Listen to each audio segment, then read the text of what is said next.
হালিম এমন একটা জিনিস পছন্দ করে না এমন কোনো মানুষ নাই, আর খাওয়া যায় না এমন কোনো সিজনও নাই।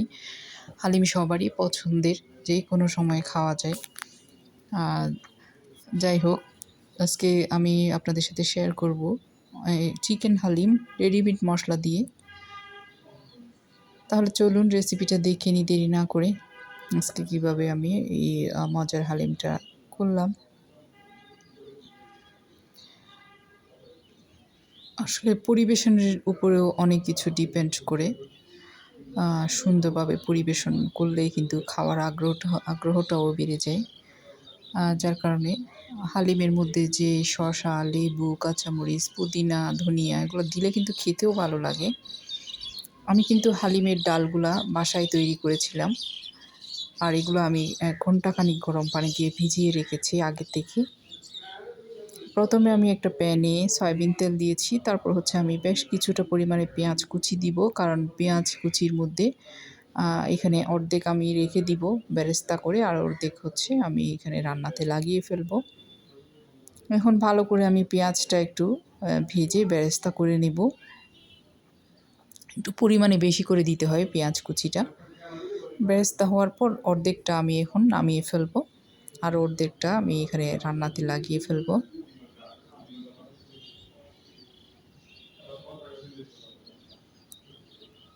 এখন এখানে আমি চিকেন, ব্রয়লার মুরগি কেটে রেখেছিলাম, সেগুলো দিয়ে দিব। ছোট ছোট পিস করে রেখেছি, ধুয়ে পরিষ্কার করে ফ্রোজেন করা ছিল। তারপর হচ্ছে এই যে একটা রেডিমেড মশলা, যে কোনো হালিমের মশলা দিতে পারেন। একটা হালিমের মশলা বেশিরভাগ আমি দিয়ে দিয়েছি, অল্প একটু রেখেছি পরবর্তীতে দেওয়ার জন্য। মশলাটা দিয়ে একটু মিক্স করে নিব। তারপরে এখানে আরও বেশ কিছু মশলা দেয়া হবে। তার মধ্যে হচ্ছে আদা রসুনের বাটা দিতে হবে, ফ্রোজেন করা ছিল, এখান থেকে দিয়ে দিয়েছি আদা বাটা, রসুন বাটা, মরিচের গুঁড়া, হলুদের গুঁড়া। এখানে এখন লবণ দিব না, কারণ মশলার মধ্যে কিন্তু লবণ আছে হালিমের। আমি লবণ দিব পরবর্তীতে, যখন আমি ডালটা এড করব এখানে, তখন আবার ডালের জন্য লবণ দিব। খুব ভালো করে একটু মিশিয়ে নিচ্ছি সবগুলো মশলা সাথে, মাংসের সাথে একটু ভেজে নিচ্ছি, যাতে মশলার ফ্লেভারটা মাংসের মধ্যে ঢুকতে পারে, বেরেস্তার ফ্লেভার। এখন দিয়ে দিচ্ছি একটু ঘরের গরম মশলা, জিরা গুঁড়া। এখন হচ্ছে আমি সিদ্ধ পানি দিয়ে দিলাম, অল্প পরিমাণে সিদ্ধ পানি দিয়ে এটা ঢাকনা দিয়ে রান্না করে নেব, যাতে চিকেনটা ভালো করে রান্নাও হয়, ভেতরটা মশলা টশলা সব কিছু ঢুকতে পারে। মিডিয়াম হিটে ভালো করে রান্না করে নিতে হবে। আমি কিছুটা পরিমাণে টমেটো পেস্ট দিয়ে দিয়েছি, ফ্রোজেন করা টমেটো পেস্ট। নেড়ে চেড়ে ঢাকনা দিয়ে এখন রান্না করব।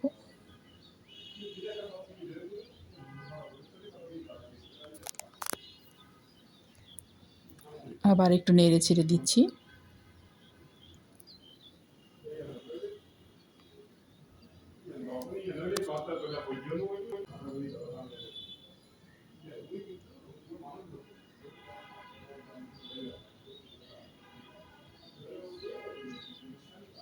আবার নেড়ে ছেড়ে ঢাকনা দিয়ে দিলাম।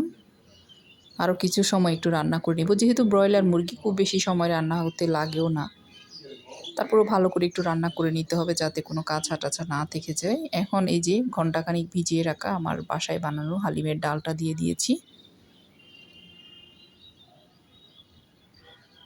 এটা দেওয়ার পরে আমি খুব ভালো করে একটু নেড়ে চেড়ে দিব।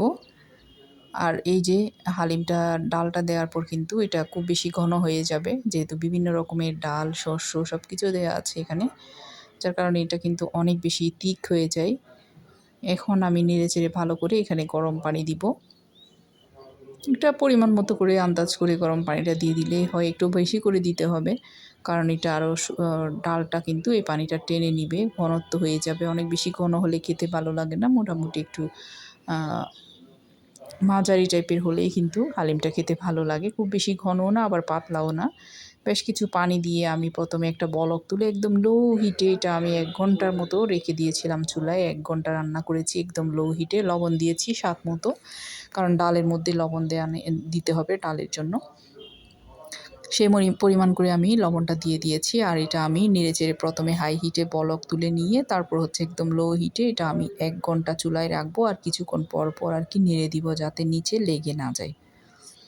যত বেশি সময় ধরে রান্নাটা হবে তত দেখা যাবে যে রান্নাটা স্বাদ হবে, ডালের স্মেল থাকে সেটাও চলে যাবে, ডালটা সিদ্ধ হবে, রান্নার সব কিছু খুব সুন্দর করে মিশে যাবে, টেস্টটাও ভালো আসবে। নেড়ে চেড়ে দিচ্ছি হাই হিটে রেখে, তারপর বলক ওঠার পর এখন আমি নেড়ে চেড়ে একদম লো হিটে এটা রান্না করব। আমি ১ ঘন্টা রান্না করেছি কিন্তু এটা ১ ঘন্টা আমি রান্না করেছি একদম লো হিটে নেড়ে চেড়ে কিছুক্ষণ সময় পর পর আমি এসে এটা নেড়ে দিব। তারপর হচ্ছে আমি সবার পরে আবার মোটামুটি যখন হয়ে আসবে তখন এখানে আমি আরও কিছু ইনগ্রেডিয়েন্ট অ্যাড করব। এই যে দেখেন এটা কিন্তু মোটামুটি হয়ে এসেছে প্রায়, উপরে তেলটাও বেশি এসেছে দেখতে পাচ্ছেন। লো হিটে এটা রান্না হচ্ছে এখনও। তারপর হচ্ছে যে মশলাগুলো রয়ে গিয়েছিল সেগুলো আমি দিয়ে দিচ্ছি এখন ১ টেবিল চামচ পরিমাণে। তারপরে এখন দিয়ে দিচ্ছি সেই বেরেস্তাগুলা। এই পর্যায়ে পেঁয়াজ বেরেস্তা আর হচ্ছে মশলাটা দিয়ে দিলেই হয়ে যাবে, আর কিচ্ছু লাগবে না এখানে। তারপর নেড়ে ছেড়ে আরও কিছুক্ষণ একটু রান্না করব, ১৫ মিনিটের মতো লো হিটে আবার রেখে দিব। এটা মোটামুটি হয়ে এসেছে, যাতে বেরেস্তার সুঘ্রাণটা এখানে যায় আর মশলার সুঘ্রাণটাও যাতে মিশে যায়।